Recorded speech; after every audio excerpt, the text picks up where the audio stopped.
কেমন আছো সবাই? চাকরি চেয়ে চ্যানেলে সবাইকে তোমাদের স্বাগত। আজকে একটি বিজ্ঞান ক্লাস, পদার্থবিজ্ঞানের উপরে কিছু কমনযোগ্য কোশ্চেন নিয়ে ক্লাস। চলো ক্লাসটা শুরু করা যাক। কোন যন্ত্রের সাহায্যে বিভব প্রভেদ পরিমাপ করা হয়? ভোল্টমিটার। পরমাণুবাদের জনক কাকে বলা হয়? ডাল্টন।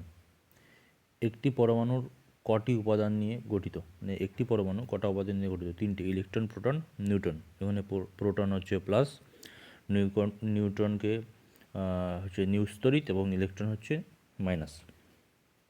কোন যন্ত্রের সাহায্যে তড়িৎ প্রবাহ মাত্রা পরিমাপ করা হয়? সেটা হচ্ছে মানে অ্যামিটার। অজফলা আকারে মিটার, অ্যামিটার। ইলেকট্রন কে আবিষ্কার করে? J Thomson. ভিডিওটি যদি ভালো লেগে থাকে তাহলে ভিডিওটিকে লাইক করবে, চ্যানেলটিতে প্রথম হয়ে থাকলে সাবস্ক্রাইব করবে এবং ভিডিওটি যেইখানে তোমাদের কোনো কিছুতে প্রবলেম হবে তোমরা আমাকে কমেন্টে সেটাকে জিজ্ঞেস করতে পারো, আমি ডেফিনেটলি তার উত্তর দেবো। নেক্সট, ফিউজ বৈদ্যুতিক লাইনের সঙ্গে কোন সমবায় যুক্ত থাকে? শ্রেণী সমবায়। প্রোটন কে আবিষ্কার করে? বিজ্ঞানী রাদারফোর্ড। ফিউজ তার কোন ধাতু দিয়ে তৈরি? টিন 25% এবং সীসা 75% সংকর ধাতু দিয়ে তৈরি হয়। ফিউজ তার হচ্ছে গলনাঙ্ক কম এবং রোধ বেশি। ফিউজ তারের কী থাকে? ফিউজ তারের গলনাঙ্ক কম থাকে এবং রোধ বেশি থাকে। হাইড্রোজেনে কটি আইসোটোপ আছে? হাইড্রোজেনে কটি আইসোটোপ আছে? 3টি। সবচেয়ে মৌলের পরমাণুর ভর সংখ্যা সমান কিন্তু প্রোটন সংখ্যা আলাদা হয়, তাদের কি বলা হয়? যে সমস্ত মৌলের পরমাণুর ভর সংখ্যা সমান হয় কিন্তু প্রোটন সংখ্যা আলাদা হয় তাদের কি বলা হয়? আইসোবার বলা হয়। কি বলা হয়? আইসোবার। বয়াকার বার, মনে রাখবে, আইসোবার। চলো নেক্সট। যেসব মৌলের পরমাণুর নিউটন সংখ্যা সমান কিন্তু প্রোটন সংখ্যা আলাদা তাদের পরস্পরকে কি বলা হয়? আইসোটোন। আচ্ছা, যাদের কি বললাম, নিউটন সংখ্যা সমান কিন্তু প্রোটন সংখ্যা আলাদা, নিউট্রন সমান, নিউটন কি? নিস্তড়িত, আর প্রোটন সংখ্যা আলাদা, তাদের কি বলে? আইসোটোন।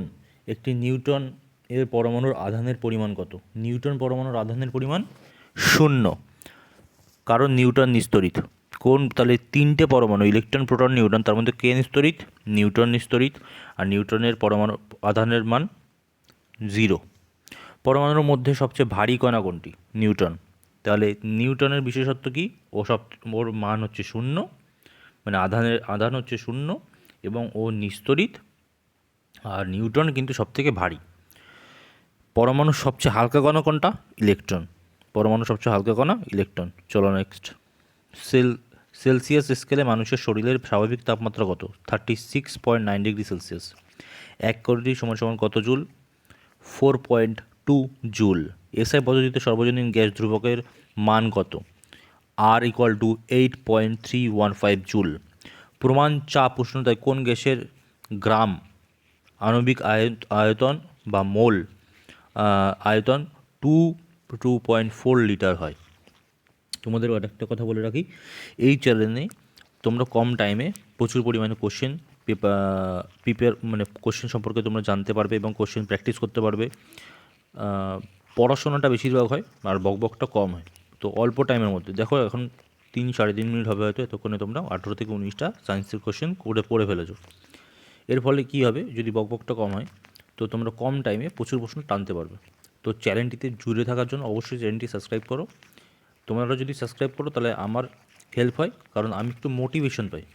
আমার চ্যানেল ছোটো চ্যানেল, মাত্র 9-10টা সাবস্ক্রাইবার, ওইখান থেকে তোমরা পয়সা পায় না, বাট তোমরা যদি সাবস্ক্রাইব করো তাহলে আমার মোটিভেশনটা বাড়ে এবং আমি আরও ভিডিও আনতে মানে মোটিভেট ফিল করব। তো প্লিজ চ্যানেলটিকে সাবস্ক্রাইব করে রাখো। হ্যাঁ, কী বললাম? প্রমাণ চাপ উষ্ণতার কোনো কোনো গ্যাসের গ্রাম আণবিক আয়তন বা মোল আয়তন। গ্রাম আণবিক আয়তন যা, মোল আয়তনও তাই। কত? 22.4 লিটার। তাপ পরিমাপ করার যন্ত্রের নাম কি? তাপ পরিমাপ করার যন্ত্রের নাম ক্যালোরিমিটার। কোন বর্ণের আলোর চ্যুতি কম? লাল। কোন বর্ণের আলোর চ্যুতি কম? সেটা হচ্ছে লাল বর্ণের। ঠিক আছে, তোমাদের জন্য একটা প্রশ্ন আমি করে রাখছি। ভিডিওটি যারা যারা দেখলে তার উত্তর কমেন্টে দেবে। একটা ইম্পর্ট্যান্ট কোশ্চেন, সেটা হচ্ছে ভিটামিন সি এর অভাবে কী রোগ হয় 1 নম্বর প্রশ্নে। 2 নম্বর প্রশ্ন হচ্ছে ভিটামিন সি এর রাসায়নিক নাম কি। ভিডিওটি লাস্ট অবধি দেখার জন্য অসংখ্য ধন্যবাদ। আজকের জন্য 20টি প্রশ্নের বিজ্ঞানের। নেক্সট আমি আরও ভিডিও আনছি। আজকেই তোমরা অনেকগুলো ভিডিওই পাবে, পরপরই পেতে থাকবে, কোনো সমস্যা নেই। প্রিপারেশনটা তোমরা ভালো করে নাও, চাকরি তোমাদের পেতেই হবে। আর চাকরি পেতে হলে সাবস্ক্রাইব করতে হবে চাকরি চাই channel. Thank you so much.